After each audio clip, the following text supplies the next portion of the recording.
wanita dengan 22 anak. Dia memiliki 24 anak, dan sekarang dia hamil lagi. Usianya di bawah 40 tahun. Dia sudah menikah, tapi dia adalah mesin penghasil anak. Tapi dia tidak menyalahkan suaminya, dan dia bangga padanya. Setiap kali perawat bidan datang untuk pemeriksaan, suaminya selalu berada di sisinya. Tapi kali ini berbeda. Saat itu ada bidan perawat yang baru. Ani perlu mencari tahu kapan wanita itu akan melahirkan. Ketika dia menanyakan perkiraan tanggal menstruasi terakhirnya, suami perempuan tersebut mengatakan bahwa istrinya telah melahirkan. Dia belum pernah mengalami menstruasi selama lebih dari 10 tahun. Sebagai pendatang baru, Ani tidak tahu harus berkata apa. Ini adalah pertama kalinya dia menghadapi situasi seperti ini. Dia tidak punya pilihan selain mengukur ukuran perutnya. Ani hanya bisa mengukur ukuran perutnya untuk menentukan tanggal jatuh tempo wanita itu. Setelah pemeriksaan, Ani membagikan sebuah buklet kecil, mengingatkan mereka tentang beberapa tindakan pencegahan yang harus dilakukan. Tetapi pasangan itu sudah sangat akrab, itu sudah sangat terbiasa dengan hal itu. Mereka memiliki banyak pengalaman. Bagaimanapun, mereka telah melahirkan 22 anak. Setiap anak dilahirkan tanpa hambatan, dan semuanya lahir dengan sehat. Melihat pasangan yang percaya diri, Ana sedikit malu, tapi dia terus kembali setiap beberapa hari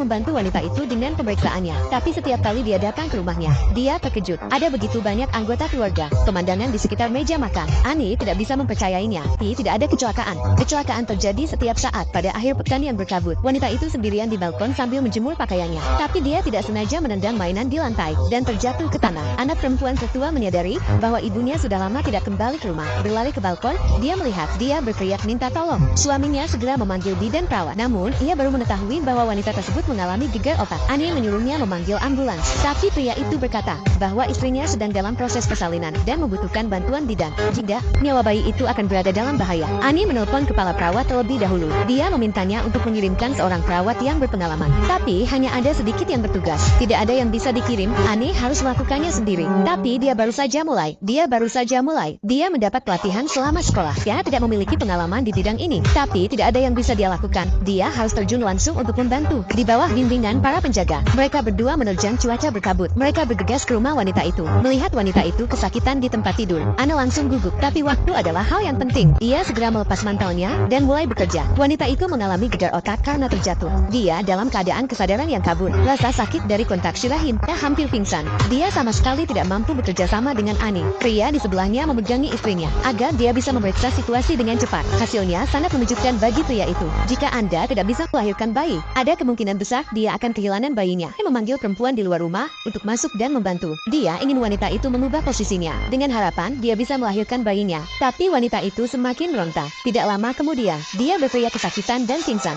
Ana menyadari dalam keputusasaan, bayi itu terlepas dari tubuh wanita itu. Tapi wanita itu sudah hitam dan tidak responsif. Dia tidak bisa menyelamatkan bayinya. Dia menggendong istrinya sangat sedih. Ani hanya bisa meminta gadis itu untuk menampilkan air panas. Dia memotong tali pusarnya, meletakkan bayi itu di wastafel di sebelahnya. Tapi pria itu merasa ada yang tidak beres. Istrinya telah menjadi lemas. Ani bergegas memeriksanya. Dia hampir saja mengalami syok. Sebelum tiba, wanita itu tampaknya sudah sadar. Ia bertanya bagaimana keadaan bayinya. Pria itu tidak tahu harus berkata apa. Tapi wanita itu pingsan lagi. Tapi tepat pada saat ini, suara tangisan menunjukkan semua orang. Bayi di dalam wastafel secara ajaib hidup kembali. Ani bergegas menggendong bayi itu. Bayi itu sehat. Dia mungkin terkena flu dan bersin beberapa kali. Dan wanita di ranjang rumah sakit sepertinya telah mendengar panggilan bayi itu. Bangun lagi. Melihat bayinya sekarang aman. Suasana hati wanita itu yang tadinya cemas pun menjadi rileks. Tetapi Ani menemukan bahwa wanita itu mengalami pendarahan hebat dari bagian bawah tubuhnya. Jika hal ini terus berlanjut, dia akan kehilangan darah dan mati. Tapi tidak ada yang bisa dia lakukan. Situasinya berada di luar kemampuannya. Dia berjongkok di tanah dan menangis. Itu adalah saat yang kritis. Para medis bergegas mendekat. Beberapa dokter segera melakukan penyelamatan. Mereka berhasil menyelamatkan nyawa wanita itu. Namun, para dokter mengira bayi itu terlalu lemah. Mereka merekomendasikan agar bayi itu segera dibawa ke rumah sakit anak. Tidak akan sulit untuk bertahan hidup. Tapi wanita itu bersikeras. Selama dia masih hidup, bayinya akan baik-baik saja. Para dokter kehabisan akal. Mereka semua mengira bayi itu tidak akan hidup lebih dari 3 hari. Tapi beberapa hari kemudian, Ani datang ke rumahnya dengan seorang perawat. Mereka menemukan bayinya masih hidup dan sehat. Wanita itu menggunakan tabung kaca. Dia memberi bayi itu beberapa tetes susu setiap kali. Setiap setengah jam, bayi itu terlihat lebih baik dan lebih baik. Para perawat terkejut. Si ibu selalu begitu besar. Dalam waktu kurang dari sebulan, di bawah perawatan wanita itu, berat badan bayi telah bertambah 1 pon. Ini benar-benar sebuah keajaiban. Pasangan itu sangat bahagia. Sama seperti semua orang tua. Lebih penting bahwa anak tumbuh sehat daripada apapun.